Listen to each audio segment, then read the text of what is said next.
আপোনালোক আহাত যে মোৰ ইমান ভাল লাগিছে বিশেষকৈ আমাৰ ৰুবেৰ আহাত মৰমৰ ৰুবে ইমান যে ভাল লাগিছে মোৰ বহা তুমি মোৰ ওচৰতে বহা বাবা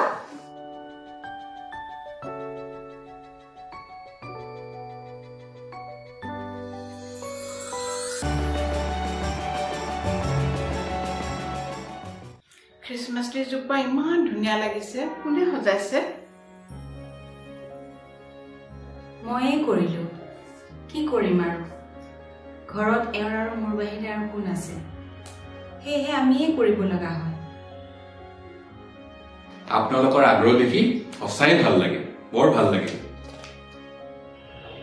বিশেষকৈ ইমান এটা ডাঙৰ বিপদৰ পিছতো আপোনালোক যে ঈশ্বৰৰ ভৰসা কৰি চলি আছে নিৰ্ভৰ কৰি চলি আছে সেইটোহে ডাঙৰ কথা সঁচা কথা ক'ব গ'লে যিশুৱে আমাৰ আশ্ৰয় তেওঁতে আমাৰ আশা আমি বিশ্বাস কৰোঁ তেওঁ আমাৰ প্ৰাৰ্থনাৰ উত্তৰ নিশ্চয় দিব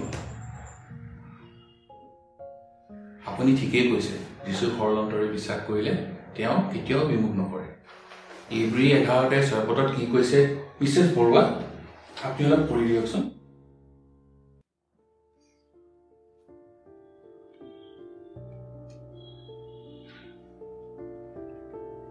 কিন্তু বিনা বিশ্বাসেৰে ঈশ্বৰক সন্তুষ্ট কৰা অসাধ্য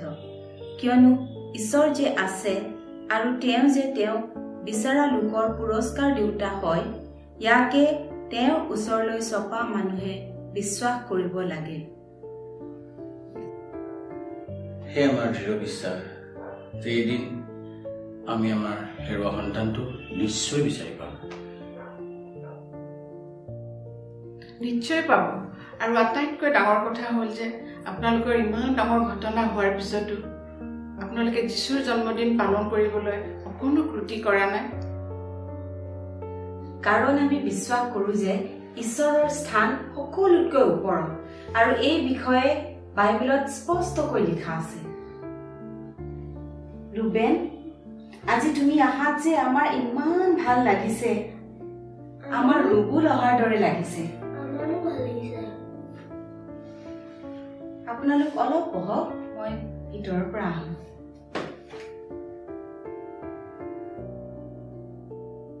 এওঁ কিন্তু সম্পূৰ্ণ বিশ্বাসেৰে ৰাতি ৰাতি উপবাস প্ৰাৰ্থনা কৰি আছে সেয়েহে আমাৰ অটুট বিশ্বাস যে ঈশ্বৰে আমাৰ প্ৰাৰ্থনাৰ উত্তৰ নিশ্চয় দিব নিশ্চয় দিব নিশ্চয় দিব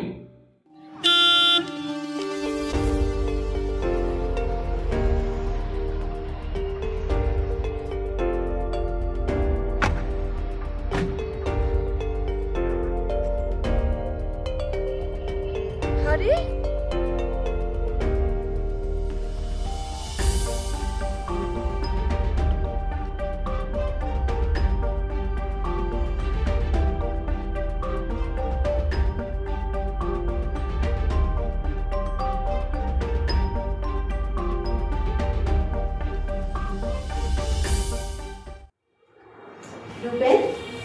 এইটো লোৱা তোমাৰ Thank you, Auntie. Welcome. তোমাৰ ভাল লাগিবনে নালাগে aunty aunty aunty aunty Rubul আহিছে ৰুবুল আপোনালোকৰ মিষ্টাৰ মিছেছ বৰষুণ হয় আমি আচ্ছা আপোনালোকৰ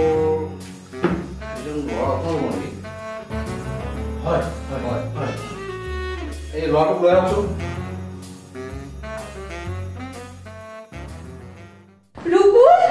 ৰুবুল ৰুবুল আমাৰ ৰুবুল ৰুবুল ক'ত আছিলা আয়ো মোৰ হুনটো ক'ত আছিলা ইমান দিন মৃত্যু ঈশ্বৰক ধন্যবাদ দিয়া ধন্যবাদ আপোনালোকক ধন্যবাদ আয়ো মোৰ হুনটো ক'ত আছিলা ইমান দিন ৰুবুল আমাৰ ৰুবুল ক'ত পালে আপোনালোকে মোৰ ল'ৰাটোক ইমান দিনৰ মূৰত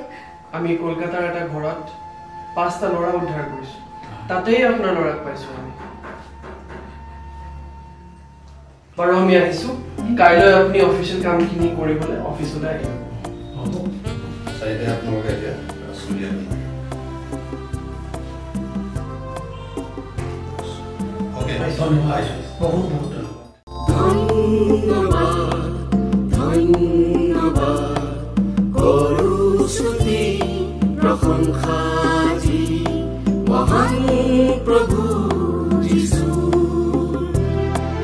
ধন্যবাদ ধন্যবাদ কৰোঁ স্তুতি প্ৰশংসা যি মহান প্ৰভু যীশু আহিলা ধৰালে মানৱ ৰূপে নাশিবলে পাপৰ কালিমা দিবলে শান্তি প্ৰেম মানৱক তোমাৰ ভয় বাণী দে যীশু আহিলা ধৰালে মানৱ ৰূপে নাশিবলে পাপৰ কালিমা দিবলে শান্তি প্ৰেম মানৱক তোমাৰ ভয় বাণী দে যীশু ধন্যবাদ ধন্যবাদ কৰোঁ স্তুতি প্ৰশংসা যি মহান প্ৰভু যীশু জন্মলোভী মৃত্যু সাৱটি উদ্ধাৰিলা পাপী জন মৃত্যুক জয় কৰি প্ৰভু বিৰালা আশাৰ বাতৰি যীশু জন্মলোভী মৃত্যু খাবতি উদ্ধাৰিলা পাপী জন মৃত্যুক জয় কৰি প্ৰভু বিলালা আশাৰ বাতৰি যীশু ধন্যবাদ ধন্যবাদ কৰোঁ স্তুতি প্ৰশংসা যি মহান প্ৰভু যীশু তোমাতে বিশ্বাস কৰি আজি জীৱন ধন্য মানৱ জাতিৰ সকলো বাধা অতিক্ৰম কৰি যাওঁ আগুৱাই জীৱন পথ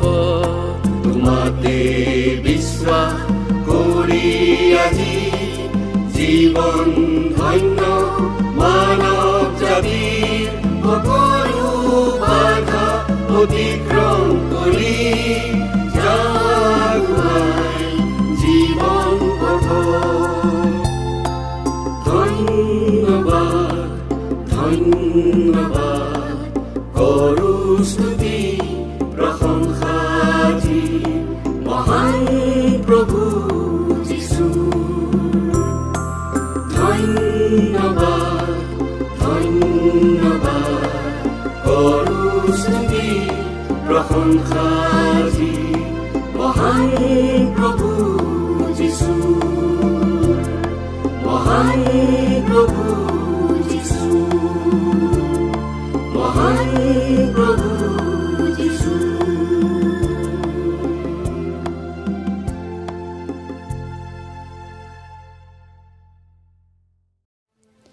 কাৰণ ঈশ্বৰে জগতক ইমান প্ৰেম কৰিলে যে তেওঁ নিজৰ একমাত্ৰ পুত্ৰকে দান কৰিলে যাতে যিকোনোৱে তেওঁত বিশ্বাস কৰে তেওঁ নষ্ট নহয় কিন্তু অনন্ত জীৱন পায় ইয়াত আমি দেখিছোঁ যে ঈশ্বৰত বিশ্বাস কৰি চলিলে আমি জীৱনত অনেক সমস্যাৰ পৰা মুক্তি লাভ কৰিব পাৰোঁ আৰু সেই উদ্দেশ্যেই ঈশ্বৰে নিজৰ পুত্ৰক এই পৃথিৱীলৈ পঠিয়াইছিল যাতে তেওঁত আমি সম্পূৰ্ণ বিশ্বাস কৰি তেওঁত ভৰসা ৰাখি আমি যাতে আমাৰ জীৱনটো পৰিচালিত কৰোঁ আৰু তাৰ যোগেৰে আমাৰ জীৱনৰ অনেক সমস্যা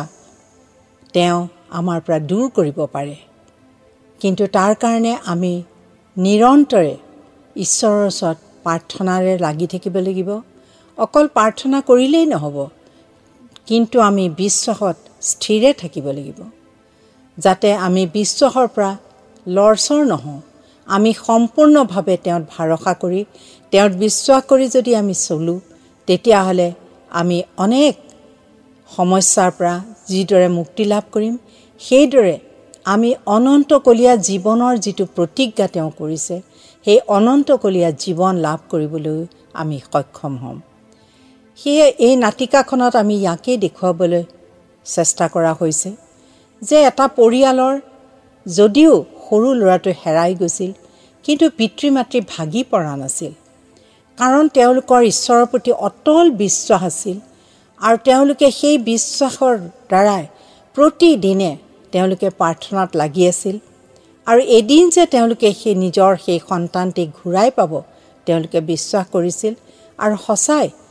সেই একেদৰে তেওঁলোকে নিজৰ সন্তানটিক ঘূৰাই পালে।